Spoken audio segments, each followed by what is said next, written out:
preparativos para o São Pedro. Fogueira aí pronta aí, ó. Aqui no Rancho Umbuzeiro. Ó, o fogueirão aí já tá pronto aqui, viu? Tamanho da fogueira aí, ó. Aqui no Rancho Umbuzeiro você curte o São Pedro. A fogueira aqui já tá pronta. Só esperando o dia certo para queimar. Isso aqui é no Rancho Umbuzeiro.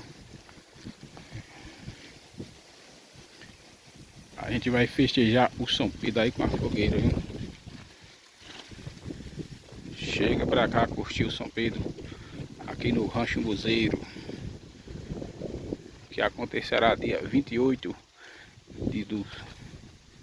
de junho, né? De 2025.